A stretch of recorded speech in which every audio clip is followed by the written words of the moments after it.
غزل کی ایک مخصوص تہذیب اور روایت رہی ہے۔ غزل کے آخری شعر میں شاعر اپنا تخلص استعمال کرتا ہے، اسے مقطع کہتے ہیں۔ اب میں آپ لوگوں کے سامنے ایک غزل پیش کرنے جا رہی ہوں۔ ایک پنتھ دو کاج والی بات ہو جائے گی۔ غزل کی مثال کے طور پر میں آپ کے سامنے پیش کر رہی ہوں۔ دوسرا، اسے فانی بدایونی کی شاعری کو سمجھنے میں بھی آپ کو مدد ملے گی۔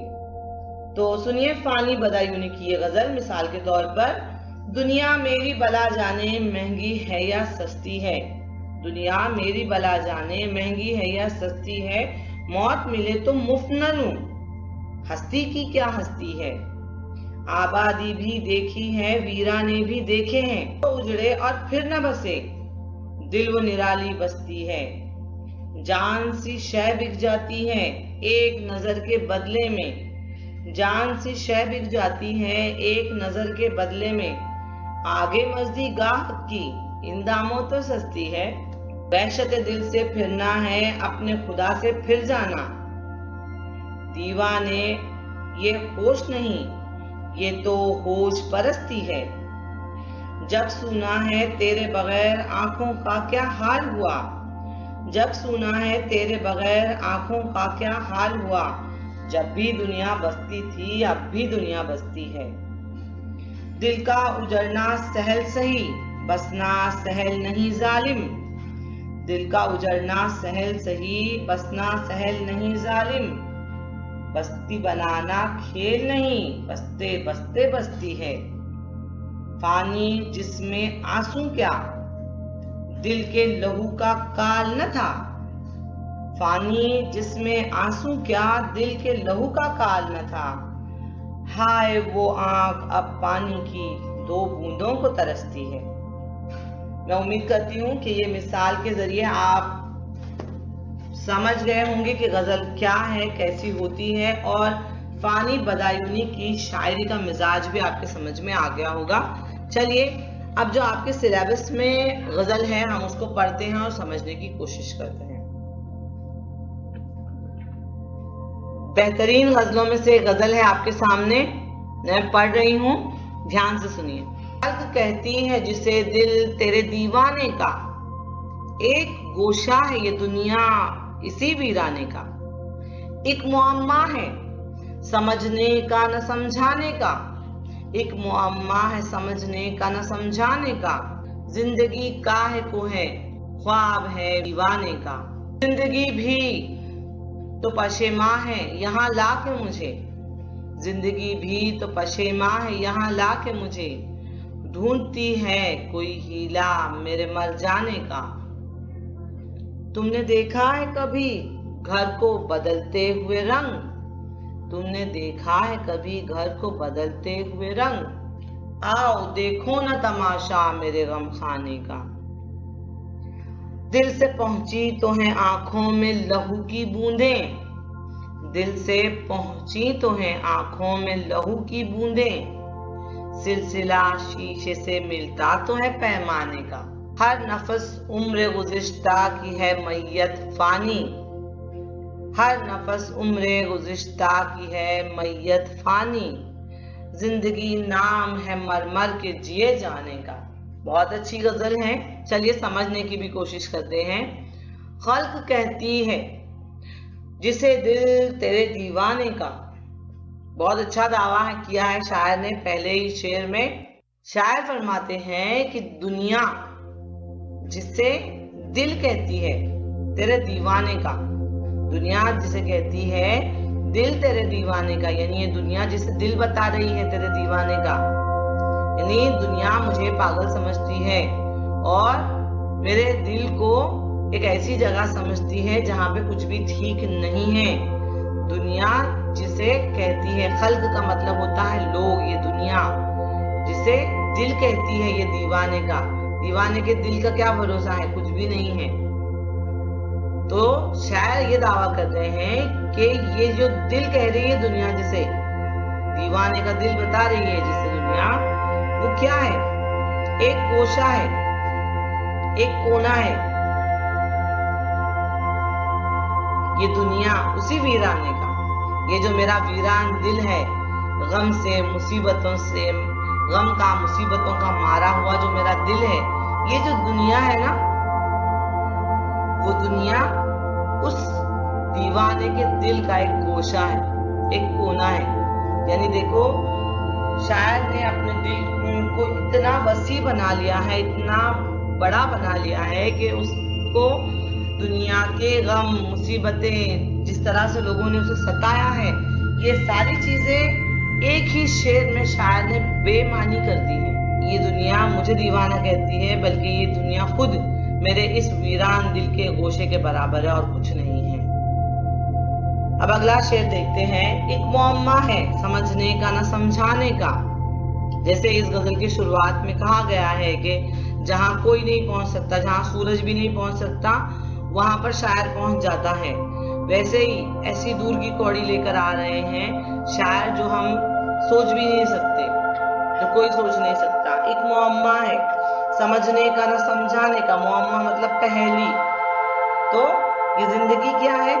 ایک معمہ ہے، ایسا معمہ جو سلجھایا نہیں جا سکتا، جو نہ سمجھا جا سکتا ہے نہ سمجھایا جا سکتا ہے. زندگی کاہے کو ہے، خواب ہے دیوانے کا. یعنی زندگی کو کیا بتا رہے ہیں شاعر؟ کہ خواب ہے. جیسے خواب کی کوئی حقیقت نہیں ہوتی، ویسے اس دنیا کی بھی کوئی حقیقت نہیں ہے. ایسے ہی شاعر یہاں پہ کہہ رہے ہیں کہ یہ زندگی بھی ایک خواب ہے، سمجھ میں آتا ہے نہ سمجھایا جا سکتا ہے. زندگی بھی تو پشیماں ہے یہاں لا کے مجھے. پشیماں کا مطلب ہوتا ہے پچھتانا، پریشان ہونا. تو کیا کہہ رہے ہیں کہ زندگی بھی پریشان ہو گئی ہے مجھے اس دنیا میں لا کر، ڈھونڈتی ہے کوئی ہیلا میرے مر جانے کا. تو جب نا امید ہو جاتا ہے شاعر کسی بات سے حد سے زیادہ، تو وہ ایسی باتیں کرتا ہے کہ زندگی مجھے خود یہاں پر لا کر پریشان ہو گئی ہے، اور اب ہر گھڑی ہر لمحہ ڈھونڈتی رہتی ہے بہانہ میرے مر جانے کا. ہیلا یعنی بہانہ ڈھونڈتی رہتی ہے میرے مر جانے کا. تم نے دیکھا ہے کبھی گھر کو بدلتے ہوئے رنگ؟ آؤ دیکھو نہ تماشا میرے غم خانے کا. ابھی غم خانہ یعنی دل. تو شاعر کا دل جو ہے وہ چھوٹی چھوٹی باتوں پر خوش ہوتا رہتا ہے اور چھوٹی چھوٹی باتوں پر غمگین ہوتا رہتا ہے. اسی بات کو شاعر نے یہاں پر اس شعر میں کہنے کی کوشش کی ہے کہ میرا دل جو ہے وہ پل میں تولا پل میں ماشا، ایسی کیفیت ہے میرے دل کی. تو یہ میرا گھر کیسا عجیب گھر ہے جو پل پل رنگ بدلتا رہتا ہے. اسی لیے شاعر کہہ رہے ہیں کہ تم نے کبھی کسی گھر کو رنگ بدلتے دیکھا ہے؟ نہیں دیکھا ہے نا. مجھے آ کر دیکھو، میرے دل کو آ کر دیکھو کہ کیسا تماشا ہوتا رہتا ہے. کبھی میں خوش ہو جاتا ہوں، کبھی میرا دل خوش ہے تو میں خوش ہو جاتا ہوں، اور کبھی اگر میرا دل ناخوش ہو گیا تو میں بھی مایوس ہو جاتا ہوں. دل سے پہنچی تو ہیں آنکھوں میں لہو کی بوندیں، دل سے پہنچی تو ہیں آنکھوں میں لہو کی بوندیں، سلسلہ شیشے سے ملتا تو ہے پیمانے کا. اب یہاں پر شاعر نے بڑی خوبی کے ساتھ آنکھوں کو پیمانے سے اور دل کو شیشے سے مشابہ بتایا ہے، ایک جیسا بتایا ہے. تو کیا کہہ رہے ہیں شاعر کہ جو آنکھوں میں میرے آنسو آئے ہیں تو وہ کیا ہے؟ دل سے آنکھوں تک میرا لہو پہنچا ہے پانی کی شکل میں. اور آگے فرماتے ہیں کہ چلو سلسلہ شیشے سے ملتا تو ہے پیمانے کا.